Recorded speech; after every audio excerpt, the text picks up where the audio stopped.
childlike innocence. To reclaim that as one's own would be such a gift, would it not? The time to play and be consumed with nothing other than the present moment. But then something changes. Something new has entered the normal rhythm of our childhood that begins to occupy our thoughts.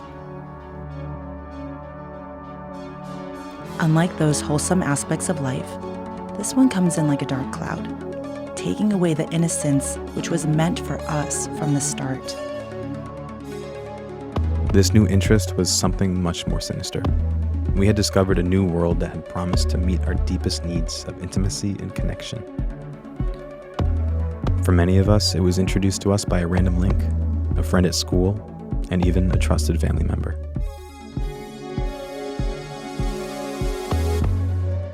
It could drown out all that burdened us and send us drifting off into an oblivion of pleasure.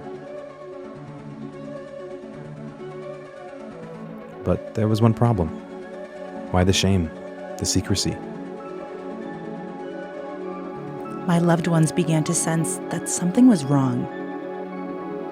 And I knew I needed help, but the shame prevented me from asking for it. And so I lied. I'm fine, I would tell them. I was just tired and needed to rest. But that's strange for a 12-year-old to say, and I knew it. But I couldn't stop.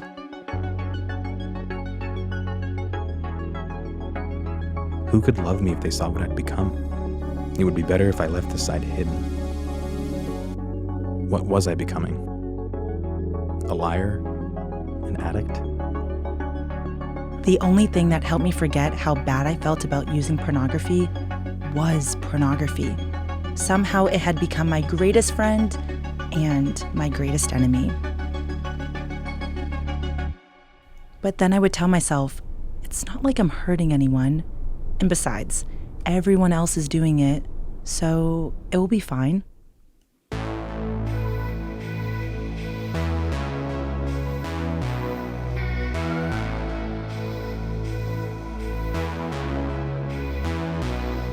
We continued along in the normal stream of life.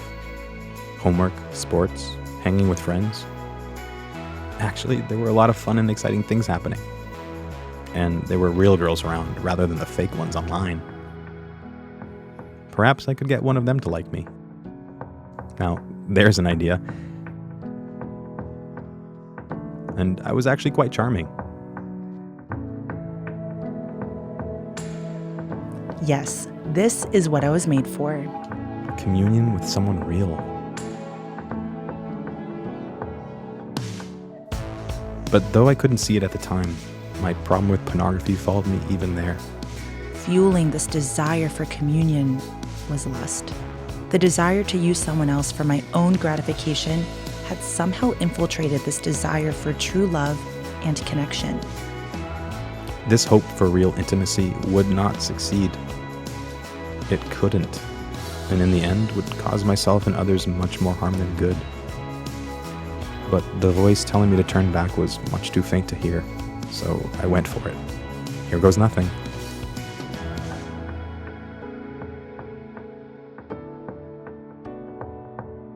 And I told myself, maybe, just maybe, you're the one who could fix me. Then I wouldn't need pornography. But I was wrong.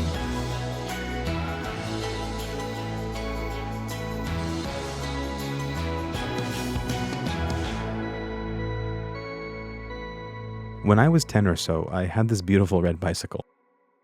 I remember going down a big hill and trying to go no hands. But I lost control, spilling out over the concrete. I never tried that again. I wish I could say I learned my lesson when I fell time and time again to pornography. And I wish I could say I learned my lesson back in high school when we both got hurt. This was supposed to be the time of my life, the time to have fun, let go, and find myself. So why did I feel like I was losing myself in it all? When will this cycle of loneliness end? I just want to be happy. We are made for a relationship. That part is true. But something was wrong. The desire for love is polluted by lust, telling us to quickly find some secret place where we can use each other for our own pleasure.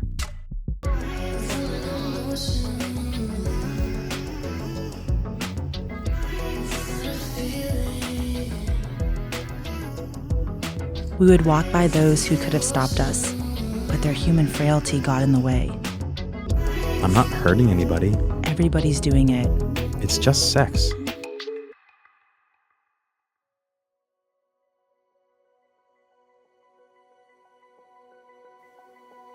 But then there it is. There he is. Breaking through the cycle of my messiness, the cycle of my addiction. He wakes us from our insanity and draws us into a new intimacy. We need only accept the invitation. Are you ready?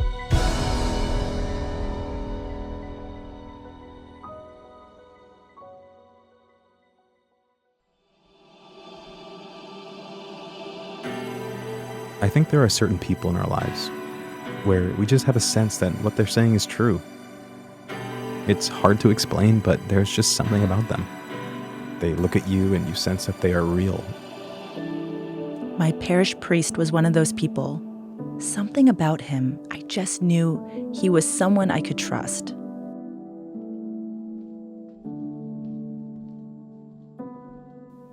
Looking back, I think it's safe to say that it was Jesus looking at me through them. And I was finally ready to return to that love.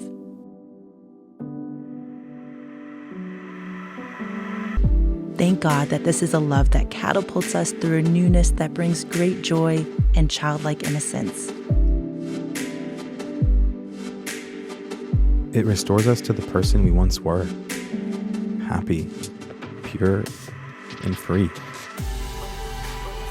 He restores to completion that innocence that was once lost at 12 years old. He meets us with no strings attached, a love that is unmatched to anything we could have ever watched, done, or experienced. That's the grace of God. Thank you, Jesus, for leading me back, for healing me.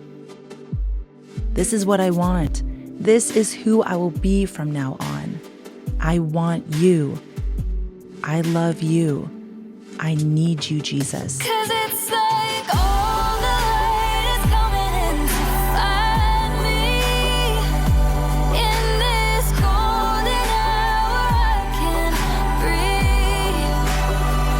And every shadow cast is now behind me. We have finally been restored back to the Father, and we are restored back to being a daughter and a son. He is there through it all, never leaving our side, no matter what the past looked like. And he gives us models to mirror our life after, to make this journey more attainable, more relatable. We are tied ever closer into a community that will never fail us, that will always intercede on our behalf, reminding us of our worth. Finally, this is what it means to be a man. To be a woman. To be myself.